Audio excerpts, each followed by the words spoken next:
ओम जपाकुसुम समकासम काश्यपेयम महाधुतिम तमो अरिम सर्व पापघनम प्रणतो अस्मिन दिवाकरम। नमस्कार मित्रों, 13 फरवरी 2022 समय रहेगा सुबह 3:12।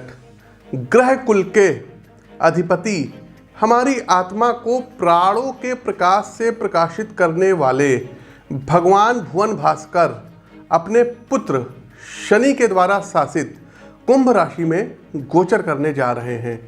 देखिए दोस्तों, यदि हम सूर्य गोचर की बात करें तो भगवान सूर्य नारायण एक वर्ष में सभी राशियों में गोचर करते हैं, अतः प्रत्येक राशि में ये लगभग 1 महीने तक संचरण करते हैं, जिसका सभी राशियों पर अत्यंत दूरगामी प्रभाव पड़ता है।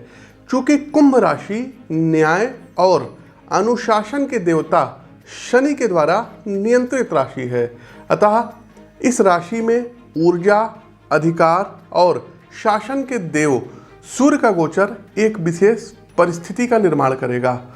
कारण कि लौकिक जीवन में सफलता के लिए 2 मुख्य बातों की आवश्यकता होती है। पहला, एक आत्मिक ऊर्जा और साहस की जो आपको सूर्य से प्राप्त होती है। दूसरी ऊर्जा को सही अनुशासन के द्वारा नियंत्रित करके एक उचित दिशा में प्रयास करते रहने की। इसलिए सूर्य का कुंभ राशि में गोचर आपके लिए अत्यंत महत्वपूर्ण होने जा रहा है। महत्वपूर्ण इसलिए भी होने जा रहा है क्योंकि 13 फरवरी से लेकर के और 15 मार्च तक का जो समय रहेगा, ये भारतीय राजनीति के लिए भी बहुत ही ज़्यादा मायने रखता है। कई चीज़ों में 5 राज्यों के चुनाव हैं, इसी पीरियड में होने हैं और रिजल्ट भी इन्हीं अवधि के दौरान आना है। प्रिय दर्शकों, बहुत ही ज़्यादा देखिए, भारत की जन्म कुंडली से सूर्यदेव की यदि हम बात करें तो 10वें भाव अर्थात कर्म के भाव में सूर्यदेव का ये गोचर होगा। तमाम राजनीतिक पार्टियों को बहुत ही ज़्यादा लाभ होगा। कुछ पार्टियों को हार का भी सामना करना पड़ेगा। कई लोग मुख्यमंत्री बनेंगे तो कई लोग विपक्ष में बैठेंगे। पूर्व में हमने आपको देखिए सारी भविष्यवाणियाँ बता दी थी।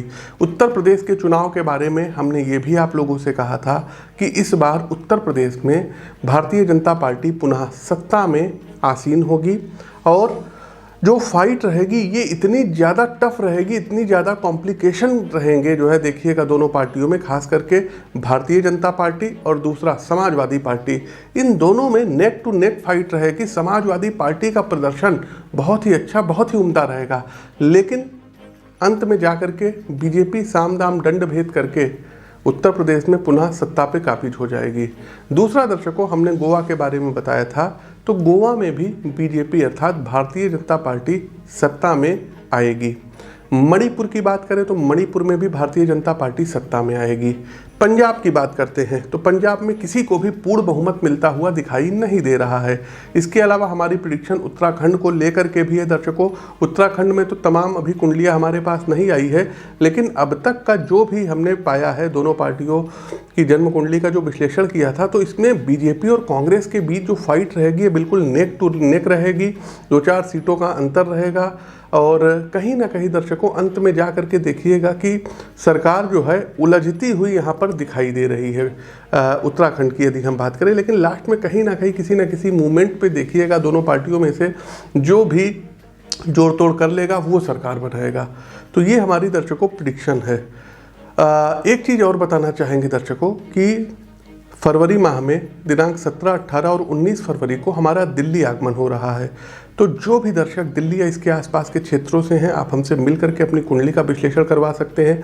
दूसरा दर्शकों, मार्च माह में भी 15, 16 और 17 मार्च को दिल्ली आगमन होगा, तो वहाँ मिल सकते हैं। और मुंबई महाराष्ट्र में 25, 26 और 27 मार्च को आगमन होगा, तो आप वहाँ मिल सकते हैं। स्क्रीन के दिए गए नंबरों पर अभी से अपनी अपॉइंटमेंट बुक करा लीजिए।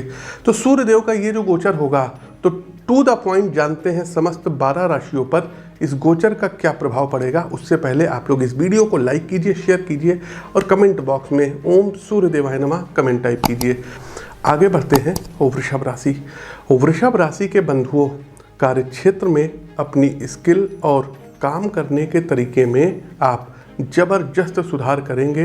पिछले कुछ दिनों से मानसिक स्तर पर आप काम के प्रति जो ध्यान की कमी का अनुभव कर रहे थे वो अब दूर होगा। वृषभ राशि के जातकों, आप एक साफ और स्पष्ट दृष्टि के साथ आप अपने प्रोजेक्ट में अब आगे बढ़ेंगे, जिससे कि कार्य को लेकर आपके अधिकार में भी अब वृद्धि होगी।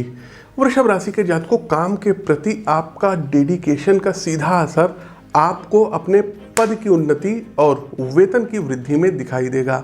वित्तीय स्थिति में अच्छा सुधार होता हुआ दिखाई दे रहा है। धन का अलग अलग जगहों पर किया गया निवेश आपके बैंक बैलेंस में अच्छा सुधार करेगा। वृषभ राशि के जातकों, देखिए, अहंकार एकमात्र ऐसी चिंगारी है जो फलते फूलते पेड़ को भी क्षण भर में भस्म कर सकती है।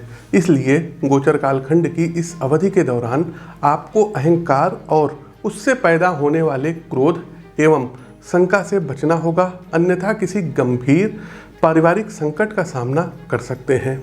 स्वास्थ्य के दृष्टिकोण से डॉक्टर से बराबर मिलते रहिए, परामर्श करते रहिए, क्योंकि समय पर उचित सलाह अनावश्यक चीज़ों की समस्याओं से आपको बचा सकता है। देखिए, डॉक्टर के अलावा ज्योतिषी से भी मिलने में भी आपकी भलाई रहेगी। आदित्य हृदय स्तोत्र का रोज सुबह पाठ करें। विजय और भक्ति दोनों ही प्रभु की आपको प्राप्त होगी। तो प्रिय दर्शकों, ये तो था सूर्यदेव के गोचर का सभी 12 राशियों पर क्या प्रभाव पड़ेगा। आपको हमारा प्रस्तुतिकरण कैसा लगा, हमें कमेंट बॉक्स के माध्यम से अवगत कराएं। नए हैं तो चैनल को सब्सक्राइब करिए, बेल आइकन दबाइए। अपनी वाणी को विराम देते हुए ज्योतिष के इस मंच से मैं पंडित आशीष वत्स आप सभी प्रबुद्ध दर्शकों से विदा लेता हूँ। नमस्कार, जय सूर्यदेव।